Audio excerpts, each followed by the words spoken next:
சிறிய விளம்பர இடைவெளியை தொடர்ந்து நிகழ்ச்சியில் இணைந்து கொண்டிருக்கிறோம். தொடர்ச்சியாக இன்றைய பத்திரிகைகளின் பார்வையில் எங்கள் கைவசம் 4 பத்திரிகைகள் இருக்கின்றது. முதலில் ஈழநாட்டு பத்திரிகையின் பிரதான செய்தியோடு இணைந்திருக்கலாம். ஈழநாட்டு பத்திரிகையின் இன்றைய பிரதான செய்தியாக பட்டளந்த ஆணைக்குழு விவகாரம் சர்வதேச ஆதரவை பெற்றேனும் ரணில் மீது நடவடிக்கை உறுதி, சபையில் அறிவித்தார் அமைச்சர் விமல். பட்டளந்த ஆணைக்குழு அறிக்கை தொடர்பாக முன்னாள் ஜனாதிபதி ரணில் விக்ரமசிங்க உட்பட பொறுப்பானவர்களுக்கு எதிராக சர்வதேச ஆதரவை பெற்றேனும் சட்ட நடவடிக்கை எடுக்கப்படும் என்று அமைச்சர் விமல் ரத்நாயக்க தெரிவித்தார் என்றவாறு ஈழநாட்டு பத்திரிகையின் பிரதான செய்தி காணப்படுகிறது. தொடர்ச்சியாக வலம்புரி நாளிதழின் பிரதான செய்தியோடு இணைந்திருக்கலாம். வலம்புரி நாளிதழுடைய பிரதான தலைப்பு செய்தியாக பட்டளந்த அறிக்கை தொடர்பாக ரணிலுக்கு எதிராக சட்ட நடவடிக்கை பாராளுமன்றத்தில் அமைச்சர் விமல் ரத்நாயக்க. பட்டளந்த ஆணைக்குழு அறிக்கை தொடர்பாக முன்னாள் ஜனாதிபதி ரணில் விக்ரமசிங்க உட்பட பொறுப்பானவர்களுக்கு எதிராக சர்வதேச ஆதரவை பெற்றேனும் சட்ட நடவடிக்கை எடுக்கப்படும் என்று அமைச்சர் விமல் ரத்நாயக்க தெரிவித்திருக்கிறார் என்ற செய்தி வலம்புரியுடைய தலைப்பு செய்தியாக இருக்கிறது.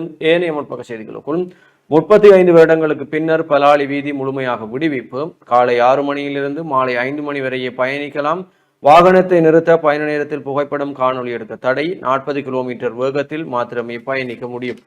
தொடர்ச்சியாக இந்த செய்தியை பார்க்கையில் யாழ்ப்பாணம் பசாவுலான் சந்தி முதல் பொன்னாலை பருத்தித்துறை வீதி வரையிலான பலாலி வீதி கடுமையான நிபந்தனைகள் மற்றும் கட்டுப்பாடுகளுடன் 35 ஆண்டுகளுக்கு பின்னர் மக்கள் போக்குவரத்துக்காக திறந்து விடப்பட்டிருக்கிறது. இராணுவ உயர் பாதுகாப்பு வலயத்தினூடாக செல்லும் சுமார் 2.5 கிலோமீட்டர் நீளமான குறித்த வீதியானது கடந்த 1990ஆம் ஆண்டு முதல் மக்கள் போக்குவரத்திற்கு தடை செய்யப்பட்டிருந்தது. அதனால் யாழ்ப்பாணத்திலிருந்து பலாலி வடக்கு பிரதேசத்துக்கு செல்லும் மக்கள் காங்கேசன்துறை சென்று அங்கிருந்து பலாலி வடக்கு செல்லும் நிலை காணப்பட்டு வந்த நிலையில் குறித்த வீதியினூடாக போக்குவரத்திற்கு அனுமதிக்குமாறு யுத்தம் நிறைவடைந்த காலம் முதல் சுமார் 15 வருடங்களாக மக்கள் கோரிக்கை விடுவித்து வந்தனர்.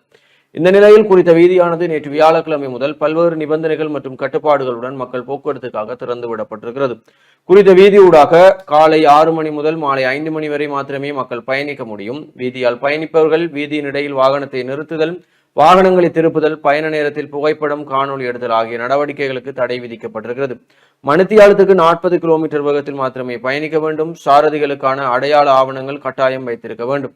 இவ்வாறான கட்டுப்பாடுகளை மீறுபவர்கள் மீது சட்ட நடவடிக்கை எடுக்கப்படும் எனவும் அறிவுறுத்தல் பதாகை வீதிகள் தமிழ் மொழியில் காட்சிப்படுத்தப்பட்டிருக்கிற செய்தியும் காணப்படுகிறது. அதே போல அச்சுவேலி நவக்கிரியில் சித்த மருத்துவமனைக்கு சொந்தமான 2 ஏக்கர் காணி இராணுவத்தால் மீள கையளிப்பு, அச்சுவேலி பலநோக்கு கூட்டுறவு சங்கத்தின் 8 பரப்பு காணி இராணுவத்தால் விடுவிப்பு என்ற செய்திகளும் காணப்படுகிறது. கட்டமிடப்பட்ட செய்திகளாக யாழ்ப்பாணத்துக்கு பிரதமர் ஹரிணி இன்று விஜயம், 24 மணி நேர கடவுச்சீட்டு விநியோகம் தற்காலிகமாக நிறுத்தம் என்ற செய்திகள், அதேபோல 22 இந்திய பிரஜைகள் கொழும்பில் கைது என்ற செய்திகளும் கட்டமிடப்பட்ட செய்திகளாக இருக்கிறது. ஏனைய செய்திகளுக்குள் 35 வேட்புமனுக்களை ஏற்றுக்கொள்க மேல்நிலையீட்டு நீதிமன்றம் தேர்தல் அதிகாரிகளுக்கு உத்தரவு. நிராகரிக்கப்பட்ட 35 வேட்புமனுக்களை மீண்டும் ஏற்றுக்கொள்ளுமாறு மேல்முறையீட்டு நீதிமன்றம் தேர்தல் அதிகாரிகளுக்கு உத்தரவிட்டிருக்கிறது. உள்ளூராட்சி தேர்தலில் நிராகரிக்கப்பட்ட வேட்புமனுக்கள் தொடர்பான வழக்கு நேற்று விசாரணைக்கு எடுத்துக் கொள்ளப்பட்டது.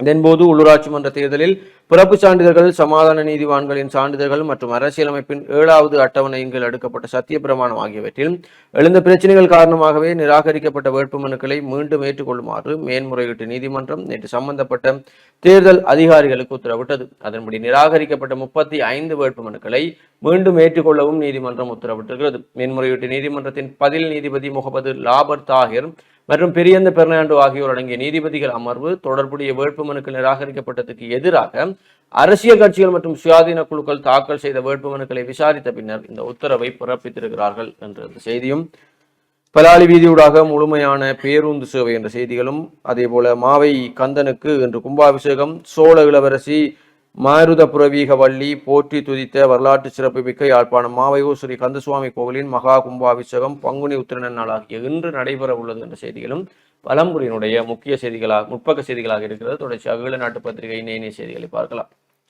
ஈழநாட்டு பத்திரிகையின் ஏனைய முற்பக்க செய்திகளுக்குள் மேய்ச்சல் தரை பிரச்சினைக்கும் விரைவில் தீர்வு காணப்படும், திலகநாதன் எம்பி தெரிவிப்பு. மேய்ச்சல் தரை பிரச்சினைக்கும் விரைவில் தீர்வு காணப்படும் என தேசிய மக்கள் சக்தியின் வன்னி மாவட்ட பாராளுமன்ற உறுப்பினர் திலகநாதன் தெரிவித்துள்ளார் என்றவாறு இந்த செய்தி காணப்படுகிறது. அதனைத் தொடர்ந்து செய்திகளுக்குள் பட்டளந்த போன்றே குற்றச்செயல்கள் போரின் இறுதியிலும் நிகழ்ந்தன, அவை குறித்து ஏன் நடவடிக்கை இல்லை என்கிறார் சத்தியலிங்கம். பட்டளந்த வதை முகாமின் பின்னணியில் இருந்தவர்கள் தண்டிக்கப்பட வேண்டும், சபையில் அமைச்சர் சந்திரசேகர். பட்டளந்த வதை முகாமின் பின்னணியில் இருந்தவர்கள் நிச்சயம் தண்டிக்கப்பட வேண்டும், என்று கடற்தொழில் நீரியல் மற்றும் கடல் வளங்கள் அமைச்சர் ராமலிங்கம் சந்திரசேகர் வலியுறுத்தியுள்ளார் என்றவாறும் ஒரு செய்தி இங்கே பிரசுரிக்கப்பட்டுள்ளது. அதனைத் தொடர்ந்து கட்டமிடப்பட்ட செய்திகளாக ரணில் மனித படுகொலையாளி, பட்டலந்த சித்திரவதைக்கு பொறுப்பு கூற வேண்டும் என்கிறது அனுர அரசு. பட்டலந்த சித்திரவதை முகாமுக்கும் படுகொலைக்கும் முன்னாள் ஜனாதிபதி ரணில் விக்ரமசிங்கவிற்கும் தொடர்புண்டு. ஆகவே அவர் பொறுப்பு கூற வேண்டும். வெண்மை நிற ஆடை அணிந்து கொண்டு மனித படுகொலையாளியாகவே அவர் செயல்பட்டுள்ளார். வரலாற்றில் நாங்கள் அரசியல் செய்தால் எமது சகோதரர்கள் படுகொலை செய்யப்பட்டார்கள். உயிரிழந்தவர்களுக்கு நாங்கள் நீதியை பெற்றுக் கொடுப்போம். உண்மையான குற்றவாளிக்கு சட்டத்தினூடாக தண்டனை பெற்றுக் கொடுக்கப்படும் என்றவாறு அனுர அரசு தெரிவித்துள்ளது என்று இந்த செய்தி காணப்படுகிறது. அதனைத் தொடர்ந்து கட்டமிடப்பட்ட செய்திகளாக திட்டமிட்டபடி தேர்தல் 250 உள்ளூராட்சி மன்றங்களுக்கான தேர்தல் திட்டமிட்டபடி மே 6ஆம் தேதி நடைபெறும் என தேர்தல் ஆணையாளர் நாயகம் சமன் ஸ்ரீ ரத்நாயக்க தெரிவித்துள்ளார். கொழும்பில் நேற்று நடைபெற்ற செய்தியாளர் சந்திப்பிலேயே அவர் இதனை கூறினார். நீதிமன்றத்தால் தடை உத்தரவுகள் பிறப்பிக்கப்பட்டுள்ள உள்ளூராட்சி மன்றங்கள் தொடர்பான எதிர்கால நடவடிக்கைகள் குறித்து விசாரணைக்கு பின்னர் தீர்மானிக்கப்படும் எனவும் அவர் மேலும் தெரிவித்தார் என்றவாறு இந்த செய்தி காணப்படுகிறது. 34 வருடங்களுக்கு பின்னர் பலாலி வயாவிலான் வீதி கட்டுப்பாடுகளுடன் திறப்பு என்ற ஒரு புகைப்படம் தாங்கிய செய்தியும், சர்வகட்சி கூட்டம் நேற்று வெற்றிகரமாக நிறைவு என்ற புகைப்படம் தாங்கிய செய்திகளும் ஈழநாட்டு பத்திரிகையின் முற்பக்க செய்திகளாக காணப்படுகிறது. தொடர்ச்சியாக உட்பக்க செய்திகளை பார்க்கலாம். முதிரை குச்சிகளுடன் சென்ற வாகனம் விபத்து, சாரதி உட்பட 2 தப்பியோட்டம். சட்டவிரோதமாக கடத்தி செல்லப்பட்ட ஒரு தொகை முதிரை குச்சிகள் வவுனியா பூவரசங்குளம் போலீசாரால் மீட்கப்பட்டுள்ளதுடன் அதனை கடத்துவதற்கு பயன்படுத்தப்பட்ட வாகனமும் கைப்பற்றப்பட்டதாக தெரிவிக்கப்பட்டது என்று அந்த புகைப்படம் தாங்கிய செய்தி ஒன்று இங்கே பிரசுரிக்கப்பட்டுள்ளது. மனித உரிமைகளை பாதுகாக்கும் ஆட்சிக்காக நாம் ஒன்றிணைவோம். சஜித் பிரேமதாசா அழைப்பு. நல்வாழ்க்கை, வீடு மற்றும் வாழ்வாதாரத்திற்கான அடிப்படை மற்றும் மனித உரிமைகளை பாதுகாக்கும் ஆரோக்கியமான தாய்மார்கள் மற்றும் குழந்தைகள் தலைமுறையை உருவாக்கும் மாநகர சபையை உருவாக்குவதற்கு ஒன்றிணையுமாறு எதிர்க்கட்சி தலைவர் அழைப்பு விடுத்துள்ளார் என்ற ஒரு செய்தியோடு, அதிவேக நெடுஞ்சாலையில் வங்கி அட்டையை பயன்படுத்தி கட்டணம் செலுத்தும் முறை. அதிவேக நெடுஞ்சாலைகளில் வங்கி அட்டைகளை பயன்படுத்தி பணம் செலுத்தும் ஒரு முன்னோடி திட்டம் இந்த வாரம் தொடங்கப்படும் என்று போக்குவரத்து, நெடுஞ்சாலைகள், துறைமுகங்கள் மற்றும் சிவில் விமான போக்குவரத்து அமைச்சு தெரிவித்துள்ளது என்று இந்த செய்தியை காணக்கூடியதாக இருக்கிறது. பொதுவாக இப்பொழுது சில்லறை வியாபார நிலையங்களிலேயே நாங்கள் இந்த வங்கி அட்டைகளை பயன்படுத்தி கட்டணம் செலுத்துவது என்பது பரவலாக காணப்படுகின்ற நிலையில் தற்பொழுதுதான் இந்த அதிவேக நெடுஞ்சாலைகளில் அதுவும் முன்னோடி திட்டம் என்று குறிப்பிடுவதும் ஒரு அதிர்ச்சிகரமானதாக தான் இருக்கிறது. அதனைத் தொடர்ந்து செய்திகளுக்குள், சுற்றுலாவிற்கு செல்வதாக தெரிவித்து போதைப் பொருள் கடத்திய 2 கைது. நாட்டின் பல பகுதிகளுக்கு குடும்ப உறுப்பினர்களுடன் சுற்றுலா செல்வதாக தெரிவித்து ஐஸ் ரக போதைப் பொருள் கடத்தலில் ஈடுபட்ட 2 ஹினிஹத்தே என கடவல பகுதியில் வைத்து போலீசாரால் கைது செய்யப்பட்டுள்ளனர் என்ற ஒரு செய்தியோடு, 15ஆம் திகதி அரச விடுமுறை இல்லை. ஏப்ரல் 15ஆம் திகதி அரச விடுமுறை தினமாக அறிவிக்கப்பட்டது குறித்து இன்னும் எந்த ஒரு தீர்மானமும் மேற்கொள்ளவில்லை என பொது நிர்வாக, மாகாண சபைகள் மற்றும் உள்ளூராட்சி அமைச்சர் சந்தன அபிரத்ன தெரிவித்துள்ளார். பாராளுமன்ற உறுப்பினர் ரவி கருணாநாயக்க நேற்று பாராளுமன்றத்தில் எழுப்பிய கேள்விக்கு பதிலளிக்கும் போதே அமைச்சர் இவ்வாறு தெரிவித்தார். அதன்படி 18ஆம் திகதியும் பெரியவள்ளி தினம் என்பதால் குறித்த வாரத்தில் 3 நாட்கள் மட்டுமே வேலை நாட்கள் காணப்படுவதால் 15ஆம் திகதி குறித்து இன்னும் தீர்மானம் ஒன்றிற்கு வரவில்லை என்று அமைச்சர் குறிப்பிட்டார் என்றவாறு இந்த செய்தி காணப்படுகிறது. காணிகள் அபகரிப்பு, அபிவிருத்திக்கு தடை ஏற்படுத்துவதையே நாம் எதிர்க்கின்றோம். வடக்கு மாகாண ஆளுநர் வேதநாயகன் எடுத்துரைப்பு என்ற ஒரு செய்தி. காடுகளை அழிப்பது எங்கள் நோக்கமல்ல, காடுகளை பாதுகாக்கின்றோம் என்ற பெயரில் மக்களின் காணிகளை அபகரிப்பது மற்றும் அபிவிருத்திக்கு தடையாக இருப்பதையே நாங்கள் எதிர்க்கிறோம் என்று வடக்கு மாகாண ஆளுநர் வேதநாயகன் தெரிவித்தார் என்ற ஒரு செய்தியோடு, வவுனியாவில் 21,000 ஏக்கர் சிறுபோக நெற்செய்கை ஆரம்பம் என்ற செய்தியும் இங்கே பிரசுரிக்கப்பட்டுள்ளது. அதனைத் தொடர்ந்து ஹோட்டல் உரிமையாளரை கடத்தி கப்பம் பெற்ற 2 போலீஸ் அதிகாரிகள் உட்பட 5 பேர் கைது. கடந்த 6ஆம் திகதி அனுராதபுரம் மிகிந்தலை பகுதியில் உள்ள ஹோட்டல் உரிமையாளர் ஒருவரை கடத்தி சென்று 45 லட்சம் ரூபாய் பணத்தை கப்பமாக பெற்றுக்கொண்ட சம்பவத்துடன் தொடர்புடைய போலீஸ் அதிகாரிகள் 2 மற்றும் சிவில் பாதுகாப்பு படைப்பிரிவைச் சேர்ந்த சிப்பாய் உட்பட 5 சந்தேக நபர்கள் மிகிந்தலை போலீசாரால் கைது செய்யப்பட்டுள்ளனர் என்றவாறு இந்த செய்தி காணப்படுகிறது. விபத்துகளால் நாளாந்தம் 30 முதல் 35 பேர் வரை பலி. இலங்கையில் நாளாந்தம் 30 முதல் 35 வரையான விபத்துகளுடன் தொடர்புடைய மரணங்கள் பதிவாகுவதாக சுகாதார அமைச்சு தெரிவித்துள்ளது. சுகாதார மேம்பாட்டு பணியகத்தில் இன்று நடைபெற்ற ஊடக சந்திப்பில் கருத்துரைத்த சுகாதார அமைச்சின் தொற்றா நோய் தொடர்பான விசேட மருத்துவ நிபுணர் சமித ஸ்ரீதுங்க இந்த விடயத்தை குறிப்பிட்டுள்ளார் என்றவாறு இந்த செய்தி காணப்படுகிறது. அதிபர்கள் நியமனத்தின் போது இனிமேல் சகல பாடசாலைகளுக்கும் ஒரே நடைமுறை. அதிபர்கள் நியமனத்தின் போது சகல பாடசாலைகளுக்கும் ஒரே கொள்கை, ஒரே நடைமுறையை பின்பற்றப்படுவதாக பிரதமர் கலாநிதி ஹரணி அமரசூரிய தெரிவித்தார் என்று ஒரு செய்தி காணப்படுகிறது. இது நடைமுறைக்கு வந்தால் சந்தோஷம். அதனைத் தொடர்ந்த செய்திகளாக இந்தியாவுடனான ஒப்பந்தங்களால் இலங்கைக்கு அச்சுறுத்தல் இல்லை. அமைச்சர் விஜித ஹேரத். இந்தியாவுடனான பாதுகாப்பு ஒத்துழைப்பு ஒப்பந்தமானது இலங்கையின் பாதுகாப்புக்கு அச்சுறுத்தலாக அமையாது. அதேபோல் நாம் நாட்டை காட்டிக் கொடுக்கவும் இல்லை என்று வெளிவகார அமைச்சர் விஜித ஹேரத் தெரிவித்துள்ளார் என்ற ஒரு செய்தி இங்கே பிரசுரிக்கப்பட்டுள்ளது. ரூபாய் 88 மில்லியனுக்கும் அதிகமான கேரள கஞ்சாவுடன் இருவர் கைது. நீர்கொழும்பு பிட்டிஃபன பகுதியில் 82 மில்லியன் ரூபாய்க்கும் அதிக பெறுமதியான கேரளா கஞ்சாவுடன் 2 சந்தேக நபர்கள் கடற்படையினரால் கைது செய்யப்பட்டுள்ளனர் என்று இந்த செய்தி தொடர்ந்து செல்கிறது. அதனைத் தொடர்ந்த செய்திகளுக்குள் இந்தியாவுக்கு நாட்டை விற்பதாக திட்டமிட்டு தவறான பிரச்சாரங்கள். மக்கள் விடுதலை முன்னணி சுட்டிக்காட்டு. இந்தியாவிற்கு நாட்டை விற்பதாக திட்டமிட்ட வகையில் தவறான பிரச்சாரம் முன்னெடுக்கப்படுவதாக மக்கள் விடுதலை முன்னணியின் செயலாளர் ட்ரில்வன் சில்வா தெரிவித்துள்ளார். இளைஞர் ஒருவர் கைது செய்யப்பட்டு குற்றம் நிரூபிக்கப்படாமல் தண்டனை. ஐக்கிய மக்கள் சக்தி குற்றச்சாட்டு. பயங்கரவாத தடை சட்டத்தின் கீழ் இளைஞர் ஒருவரை கைது செய்து குற்றங்கள் நிரூபிக்கப்படாமல் தண்டனை வழங்கப்பட்டுள்ளதாக ஐக்கிய மக்கள் சக்தியின் பாராளுமன்ற உறுப்பினர் முஜிபுர் ரஹ்மான் தெரிவித்துள்ளார் என்ற இந்த செய்தி தொடர்ந்து செல்கிறது. அதைத் தொடர்ந்து புத்தாண்டை முன்னிட்டு விசேட பாதுகாப்பு திட்டம். எதிர்வரும் தமிழ் சிங்கள புத்தாண்டை முன்னிட்டு பொதுமக்களின் பாதுகாப்பிற்காக விசேட பாதுகாப்பு திட்டம் செயல்படுத்தப்பட்டுள்ளதாக போலீஸ் ஊடக பேச்சாளர் சிரேஷ்ட போலீஸ் அத்தியோட்சகர் புத்திக்க மனதுங்க தெரிவித்துள்ளார் என்றவாறு இந்த செய்தி காணப்படுகிறது. அதனைத் தொடர்ந்து கிழக்கு மாகாண செய்திகளுக்குள் அரபு கல்லூரி ஆசிரியர்களுக்காக பயிற்சி நிலையம் அமைக்கப்படும். ஹிஸ்புல்லாவின் கேள்விக்கு அமைச்சர் பதில். அரபு கல்லூரிகள் மற்றும் முஸ்லிம் பள்ளிவாசல்களில் சேவையாற்றும் ஆசிரியர்கள் மற்றும் இமாம்களுக்கு பயிற்சி நிலையம் இல்லை. எதிர்காலத்தில் இவர்களுக்கு முறையான பயிற்சி வழங்குவதாக பயிற்சி மத்திய நிலையம் அமைப்பதற்கு எதிர்பார்க்கிறோம் என புத்தசாசன சமய மற்றும் கலாச்சார அலுவல்கள் அமைச்சர் சுனில் செனவி தெரிவித்துள்ளார் என்ற ஒரு செய்தியோடு மூவின மக்களின் தேவைகளை நாம் பூர்த்தி செய்வோம்.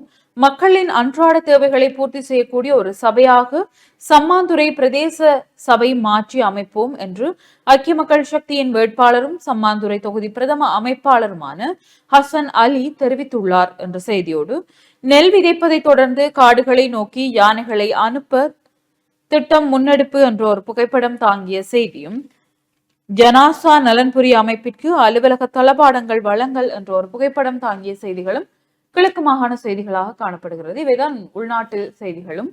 தொடர்ச்சியாக வலம்புரி நாளிதழின் உட்பக்க செய்திகளோடு இணைந்திருக்கலாம். வலம்புரி நாளிதழுடைய உட்பக்க செய்திகளுக்குள் இலங்கை உட்பட பல நாடுகளுக்கு வரிகளை இடைநிறுத்திய ட்ரம்ப். இலங்கை உட்பட பல நாடுகள் மீது அமெரிக்க ஜனாதிபதி டொனால்ட் ட்ரம்ப் அறிவித்த வரிகள் உடனடியாக அமலுக்கு வரும் வகையில் 90 நாட்களுக்கு நிறுத்தி வைக்கப்பட்டிருக்கிறது. இருப்பினும் சீனாவிற்கு எதிரான வரிகள் 125 வீதமாக அதிகரிக்கப்பட்டிருக்கிறது. சீன இறக்குமதிகள் மீது அமெரிக்கா முதல் 104 வரி விதித்தது. இதற்கு பதிலளிக்கும் விதமாக சீன நிதி அமைச்சகம் அமெரிக்க இறக்குமதிகளுக்கு 84 வீதம் வரி விதிக்கப் போவதாக அறிவித்தது.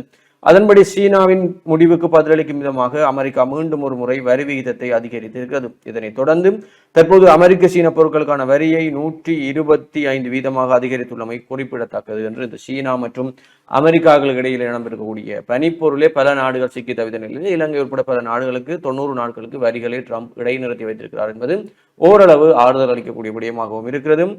குற்றம் செய்தால் தப்பிக்க முடியாது என்பதை மக்கள் நம்ப வேண்டும். ஜனாதிபதி சுட்டிக்காட்டு. கையூட்டல் மற்றும் ஊழல் குற்றங்களிலிருந்து அரசியல் பொறிமுறையை மீட்டெடுக்க தற்போதைய அரசாங்கம் நடவடிக்கை எடுத்து வருவதால் அதிகாரிகளும் விரைவில் சரியான பாதைக்கு திரும்ப வேண்டும் என ஜனாதிபதி அனுரகுமார திசாநாயக்க தெரிவித்திருக்கிறார். மீண்டும் சிக்கன் குனியா தலை தூக்கும் ஆபத்து எச்சரிக்கும் சுகாதார பிரிவு. சிக்கன்குனியா நோய் பரவும் அபாயம் இருப்பதால் அறிகுறிகள் தென்பட்டால் உடனடியாக வைத்திய உதவியை நாடுமாறு சுகாதார அதிகாரிகள் பொதுமக்களுக்கு அறிவுறுத்தி இருக்கிறார்கள். தற்போது நுளம்புகளின் எண்ணிக்கை அதிகரித்து வருவதால் நுளம்புகள் பெருகும் இடங்களை முடிந்தவரை அழிப்பதன் மூலம் சிக்கன்குனியா பரவுவதை கட்டுப்படுத்த முடியும் எனவும் கூறப்பட்டிருக்கிறது. தற்போது நாட்டில் 190 சிக்கன்குனியா நோயாளர்கள் பதிவாகி உள்ளனர். அவர்களில் 65 பேர் மருத்துவ ரீதியாக சிக்கன்குனியா நோயால் பாதிக்கப்பட்டுள்ளமை உறுதிப்படுத்தப்பட்டிருக்கிறது. மேல் மாகாணத்தில் தான் அதிக எண்ணிக்கையான நோயாளர்கள் பதிவாகி இருக்கிறார்கள். இதேவேளை ரத்தினபுரி வைத்தியசாலையில் ஊழியர்கள் 37 பேர் உள்ளடங்களாக 87 பேர் டெங்கு நோயால் பாதிக்கப்பட்டு சிகிச்சை பெற்று வருகிறார்கள். அதன்படி வைத்தியசாலை வளாகம் மற்றும் அதை சுற்றியுள்ள பகுதிகள் சுத்தம் செய்யும் பணிகள் தற்போது முன்னெடுக்கப்பட்டு வருகிறது என்று அந்த செய்தி காணப்படுகிறது. வனவள திணைக்களத்தின் தான்றோண்டித்தனமான செயற்பாடுகளால் வடக்கின் அபிவிருத்தி பாதிக்கப்படும் அபாயம் வடக்கு ஆளுநர் விசனம். காடுகளை பாதுகாக்கிறோம் என்ற பெயரில் வனவள திணைக்களம் மக்களின் காணிகளை அபகரிப்பது மற்றும் அபிவிருத்திக்கு தடையாக இருப்பதை நாங்கள் எதிர்க்கிறோம் என வடக்கு மாகாண ஆளுநர் வேதநாயகன் தெரிவித்திருக்கிறார் என்ற செய்தியும் விடுவிக்கப்பட்ட பலாலி வீதி பொங்கலிட்டு மக்கள் குதூகலம் என்று நேற்றைய தினம் பொங்கல் பொங்கி அந்த வீதி விடுவிப்பை மக்கள் கொண்டாடியமை தொடர்பான புகைப்படங்களும் இங்கே பிரசுரிக்கப்பட்டிருக்கிறது. சர்வதேச கிரிக்கெட் மைதானம் யாழ்ப்பாணத்தில் நிறுவுவதற்கு அமைச்சர் சுனில் ஜெயசூர்யா கள விஜயம். வடமாகாணத்தில் சர்வதேச கிரிக்கெட் மைதானத்தை நிறுவுவதற்கான முயற்சிகளின் ஒரு பகுதியாக விளையாட்டுத்துறை அமைச்சர் சுனில் குமார கமகே மற்றும் இலங்கை கிரிக்கெட் ஜாம்பவான் சனத் ஜெயசூர்யா ஆகியோர் நேற்று யாழ்ப்பாணத்துக்கு விஜயம் மேற்கொண்டிருக்கிறார்கள். முன்மொழியப்பட்ட மைதானத்திற்காக ஏற்கனவே அடையாளம் காணப்பட்டு கையகப்படுத்தப்பட்டுள்ள மண்டைத்தீவில் உள்ள ஒரு நிலத்தை இருவரும் இதன்போது ஆய்வு செய்தனர். இதன்போது யாழ்ப்பாண படைத்தளபதி மேஜர் ஜெனரல் ககன ஜகபத்தும் இதில் கலந்து கொண்டிருக்கிறார். இந்த விஜயத்தின் போதும் அதிகாரிகள் அந்த இடத்தின் சாத்தியக்கூறுகளை மதிப்பீடு செய்து வடக்கு பிராந்தியத்தில் கிரிக்கெட்டை மேம்படுத்துவதை நோக்கமாக கொண்ட இந்த வசதியின் மேம்பாட்டுக்கான ஆரம்ப திட்டங்கள் குறித்து விவாதித்தனர். இந்த முயற்சி வடக்கு மாகாணத்தில் இளைஞர்களுக்கு அதிக வாய்ப்புகளை வழங்கும் கிரிக்கெட் உட்கட்டமைப்புகளை மேம்படுத்தும் என்றும் எதிர்பார்க்கப்படுகிறது என்றும் விளையாட்டுத்துறை அமைச்சர் சுனில் கமகே தெரிவித்திருக்கிறார். கடந்த மாதம் இந்திய உயர்ஸ்தானியரிடம் நான் ஒரு கோரிக்கையை முன்வைத்தேன். இதேவேளை கடந்த வாரம் இந்திய பிரதமரிடமும் சனத் ஒரு கோரிக்கையை முன்வைத்தார். இந்த நிலையில் இலங்கை கிரிக்கெட்டும் இந்த திட்டத்துக்கு ஆதரவளிக்கும் என்று அமைச்சர் மேலும் தெரிவித்தார் என்று நேற்றைய தினம் சனத் ஜெயசூர்யா அவர்களுடைய யாழ்ப்பாண விஜயம் தொடர்பான செய்திகளும் காணப்படுகிறது. வெளிநாட்டு செய்திகளுக்குள் ரஷ்யாவுக்கு வாருங்கள், மோடிக்கு புடின் அழைப்பு. 2ஆம் உலகப் போரில் ரஷ்யா வெற்றி பெற்றதன் 80வது கொண்டாட்டத்தில் பங்கேற்க இந்திய பிரதமர் நரேந்திர மோடிக்கு ரஷ்ய ஜனாதிபதி புடின் அழைப்பு விடுத்திருக்கிறார். முதியோர் இல்லத்தில் தீப்பிரவல், 20 பேர் உயிரிழப்பு, சீனாவில் துயரம், போப் பிரான்சிஸை சந்தித்த பிரித்தானிய மன்னர் சார்ல்ஸ் என்ற செய்திகளும் வெளிநாட்டு செய்திகளுக்குள் காணப்படுகிறது. உள்நாட்டு செய்திகளுக்குள் கற்பகம் பனைசார் விற்பனை நிலையம் திறப்பு. யாழ்ப்பாணம் பிரதம தபால் நிலையத்தில் நேற்று வியாழக்கிழமை காலை கற்பகம் பனைசார் உற்பத்திகளின் விற்பனை நிலையம் திறந்து வைக்கப்பட்டிருக்கிறது என்ற ஒரு செய்தியும், உடையார்கட்டு காட்டு பகுதியில் 1700 காயாமரத்தடிகள் மீட்பு, பச்சிலைப்பள்ளி சபைக்கான தபால் மூல வாக்குச்சீட்டுகள் கையளிப்பு என்ற புகைப்படம் தாங்கிய செய்தி, கட்டைக்காட்டில் சட்டவிரோத மீன்பிடி படகுகள் பறிமுதல், பொது விளையாட்டு மைதான அபிவிருத்தி முன்னெடுக்கப்படும், தென்மராட்சி விஜயத்தில் அமைச்சர் சுனில் தெரிவிப்பு என்ற செய்திகளும் காணப்படுகிறது. போலீஸ் சேவைக்கு அவசரமாக ஆட்சேர்ப்பு, பாதுகாப்பு அமைச்சர் தெரிவிப்பு. போலீஸ் சேவையில் 2500 பேரை அவசரமாக ஆட்சேர்ப்பு செய்வதற்கு அனுமதி கிடைத்துள்ளதாக பொதுமக்கள் பாதுகாப்பு அமைச்சர் ஆனந்த விஜயபால நேற்று பாராளுமன்றத்தில் தெரிவித்திருக்கிறார். இந்த ஆட்சேர்ப்பு தொடர்பான வர்த்தமானி அறிவிப்பு விரைவில் வெளியிடப்படும் எனவும் எதிர்காலத்தில் ஆட்சேர்ப்பு தொடரும் எனவும் அவர் தெரிவித்திருக்கிறார். போலீசாரின் துன்புறுத்தல்களை குறைப்பதற்கான விசேட திட்டம் அறிமுகப்படுத்தப்பட்டுள்ளதாகவும், போலீஸ் தொடர்பாக நீதிமன்றத்தில் நிலுவையில் உள்ள வழக்குகள் குறித்து சட்டமா அதிபருடன் தொடர்ந்து கலந்துரையாடப்பட்டு வருவதாகவும் மேலும் தெரிவித்திருக்கிறார். மேலும் போலீசாருக்கு தனியான சம்பள கட்டமைப்பை உருவாக்குவதற்கான ஏற்பாடுகளும் மேற்கொள்ளப்பட்டு வருவதாக அமைச்சர் ஆனந்த விஜயபால தெரிவித்திருக்கிறார் என்ற செய்தியும் காணப்படுகிறது. வலம்புரியினுடைய இன்றைய ஆசிரியர் தலையங்கமாக சொல்லுதல் யாருக்கும் எளிய அறியவாம் சொல்லிய வண்ணம் செயல் என்ற திருக்குறளோடு வலம்புரியுடைய ஆசிரியர் தலையங்கம் புலந்திருக்கிறது. அறம் பொருள் இன்பம் என வகுத்த வள்ளுவன் மனித வாழ்வியலுக்கு தேவையான அத்தனையையும் கூறி வைத்தான். திருக்குறள் எனும் பொய்யாமொழியை கற்றுணர்வதன் மூலம் மனித வாழ்வின் மகத்துவத்தை உணரவும் இந்த வையகத்தில் வாழ்வாங்கு வாழ்கின்ற நெறிமுறைகளை அறிந்து கொள்ளவும் முடியும். எனவே எங்கள் தமிழ் மொழியில் இல்லாதது வேறு எந்த மொழியிலும் இல்லை என்று மார்தட்டி கூறுவதற்கு திருக்குறள் போதுமானது. அந்த வகையில் சொல்லுதல் யாருக்கும் எளிய அறியவாம் சொல்லிய வண்ணம் செயல் என்ற குறள் வாயால் கூறுவது என்பது மிக சுலபமானது. அவ்வாறு வாயால் சொல்வதை செயலில் காட்டுவதுதான் முதன்மைக்குரியது.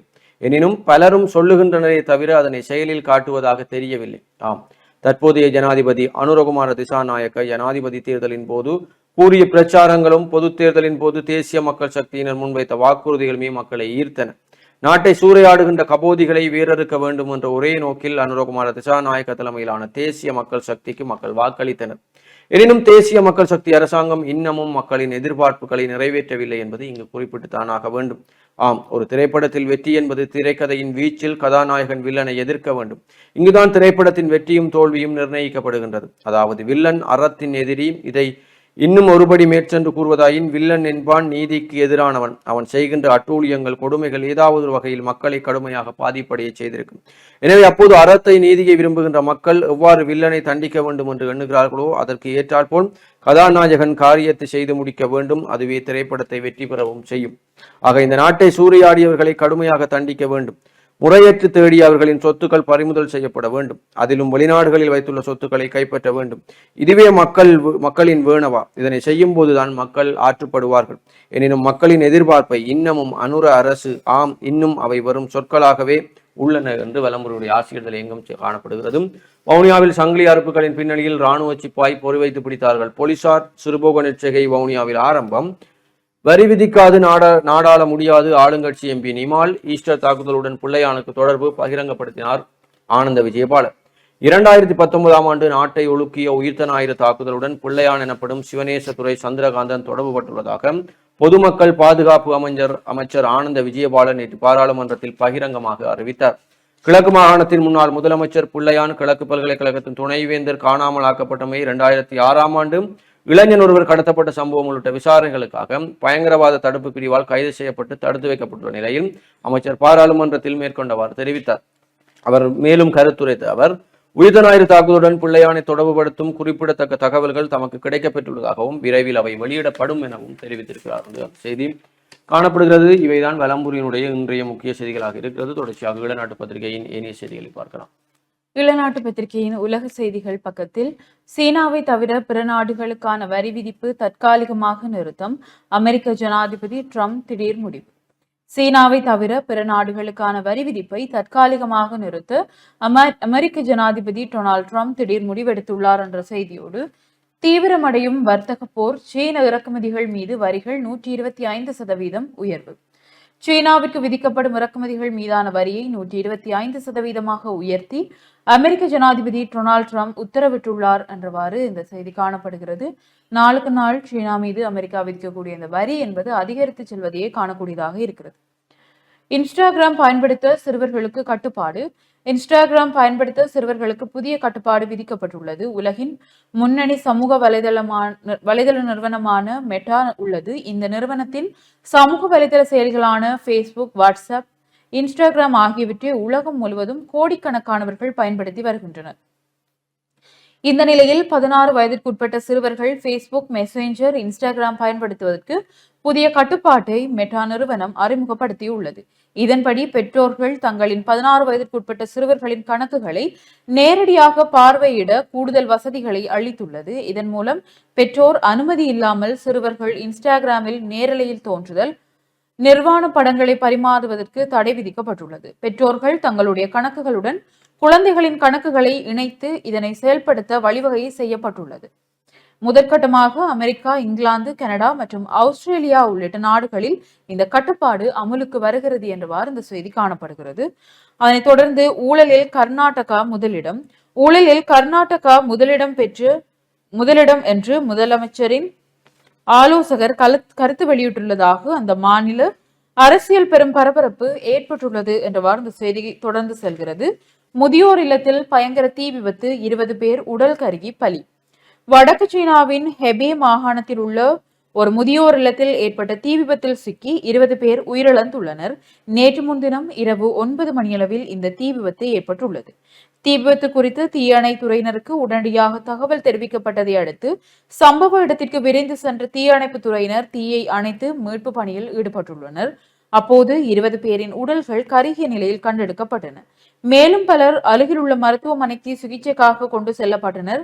தீ விபத்துக்கான காரணம் இன்னும் தெரிய வரவில்லை. இந்த சம்பவம் தொடர்பில் விசாரணைகள் மேற்கொள்ளப்பட்டு வருகின்றன என்றவாறு ஈழநாட்டு பத்திரிகையின் உலக செய்திகள் காணப்படுகிறது. தொடர்ச்சியாக இறுதி பக்க செய்திகளுக்குள் தேர்தல் வேளையில் தான் வீதியை திறப்பீர்களா? கேள்வி எழுப்புகிறார் சுமந்திரன்.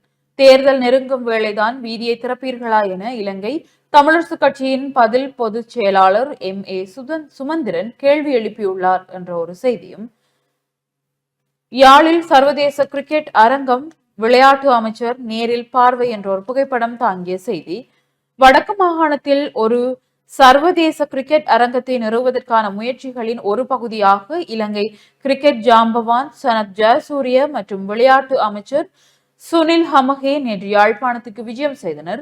யாழ் சர்வதேச கிரிக்கெட் மைதானத்திற்காக முன்மொழியப்பட்டுள்ள மண்டைதீவில் அமைந்துள்ள காணியை இந்த குழுவினர் ஆய்வு செய்தனர் என்றவாறு இந்த செய்தி காணப்படுகிறது. போராட்டம் செய்தோம் என்பதற்காக இன்னமும் பகையுடன் இருக்கலாமா? ட்ரில்வன் சில்வா கேள்வி என்றவாறு செய்திகள் காணப்படுகிறது. இவைதான் பொதுவில் வெளிநாட்டு பத்திரிகையின் செய்திகளாக இருக்கிறது. தொடர்ச்சியாக தினக்குரல் நாளிதழின் பிரதான செய்தியோடு இணைந்திருக்கலாம். தினக்குரல் நாளிதழுடைய இன்றைய பிரதான தலைப்பு செய்தியாக, வடமாகாணத்தில் நடப்பது வனவள பாதுகாப்பு அல்ல திட்டமிட்ட நில ஆக்கிரமிப்பு. கூகுள் வரைபடத்தை பார்த்து மக்களின் காணிகளை ஆக்கிரமித்தது தவறு. மக்களின் இயல்பு வாழ்வுக்கும் அபிவிருத்திக்கும் வனவள திணைக்களம் தடை. ஆக்கிரமிக்கப்பட்ட மக்களின் காணிகளை உடன் திருப்பி கொடுங்கள், ஆளுநர் தெரிவிப்பு என்ற செய்தி தினக்குரலுடைய தலைப்பு செய்தியாக இருக்கிறது.